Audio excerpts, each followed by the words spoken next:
Clara! Aunt Drosselmeyer! You're at least a head taller. Hi everyone. Today we're starting our first lesson with Barbie in the Nutcracker. You'll learn English from actual movie scenes. Let's get started.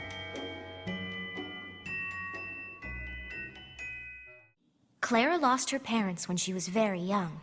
She and her little brother Tommy were being raised by their grandfather Drosselmeyer. He loved them, but he was very stern. To raise someone means to take care of them and help them grow up. We use raise when talking about parents, grandparents, or caregivers helping children grow. She and her little brother Tommy were being raised by their grandfather.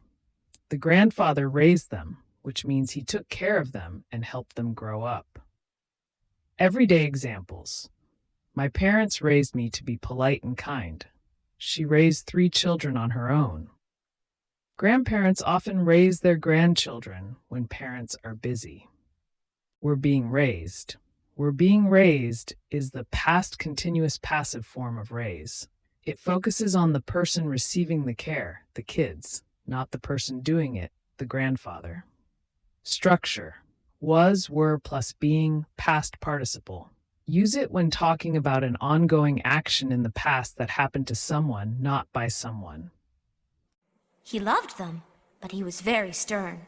Stern means very strict or serious. A stern person doesn't smile much and expects rules to be followed. We use stern to describe someone who is strict, serious, or not playful. It's often used for teachers, parents, or anyone in charge. Movie example. Barbie says about Drosselmeyer, he loved them, but he was very stern. He cared about Clara and Tommy, but he was strict and serious. Everyday examples. My teacher was very stern during class. The principal gave a stern warning to the students. She looked stern, but she was actually very kind.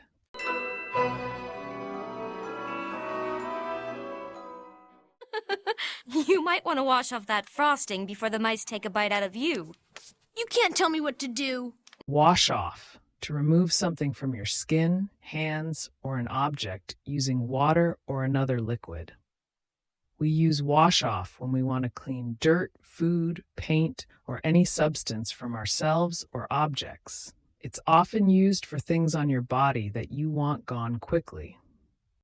Everyday examples. Don't forget to wash off the mud from your shoes. I need to wash off the paint from my hands. She washed off the sweat after running. Frosting.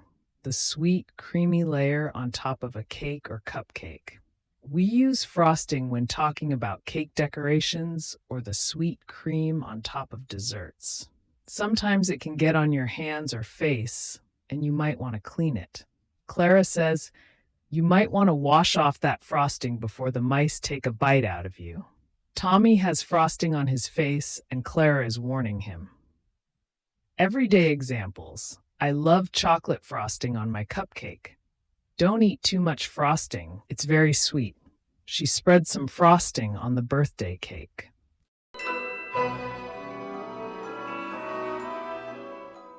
I thought you weren't coming this year. And miss a chance to visit you and vex my uncle? Vex. Vex means to annoy, bother, or upset someone.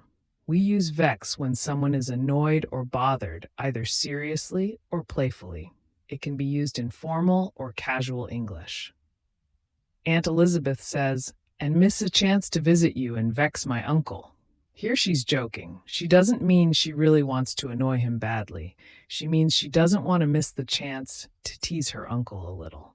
Everyday examples. His constant questions vex the teacher. Serious. He loves to vex his little brother by hiding his toys. Don't vex your sister too much, or she might pretend to be mad.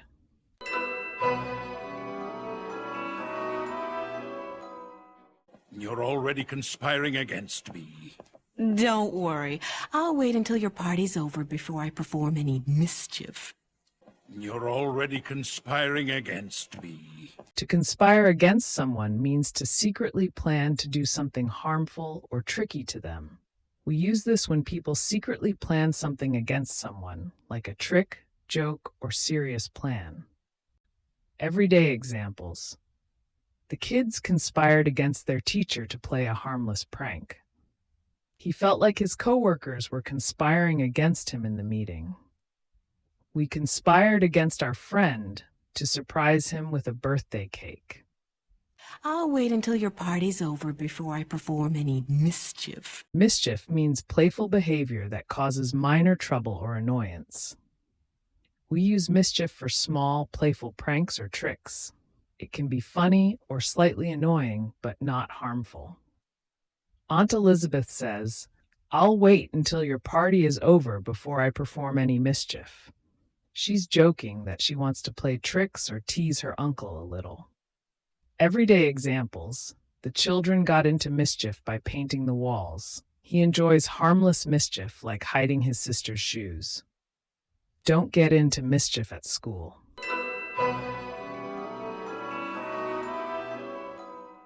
Well, let's see.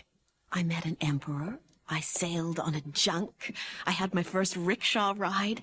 And I hiked the Great Wall of China.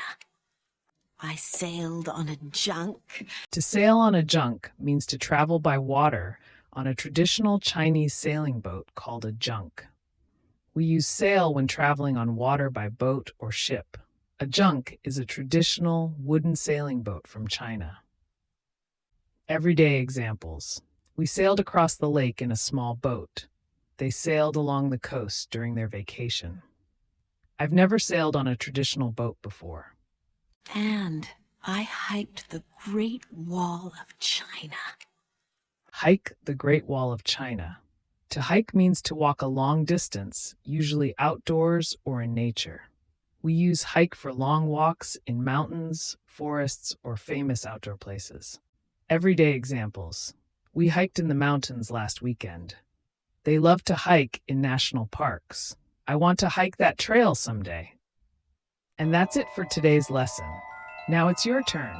Try to make your own sentence using one of the phrases from today's lesson. If you enjoyed this video, please make sure to like it and subscribe for more English lessons through movies. And most importantly, if you liked this lesson, tell me in the comments. I love reading your thoughts, and it helps the channel grow. See you in the next magical episode.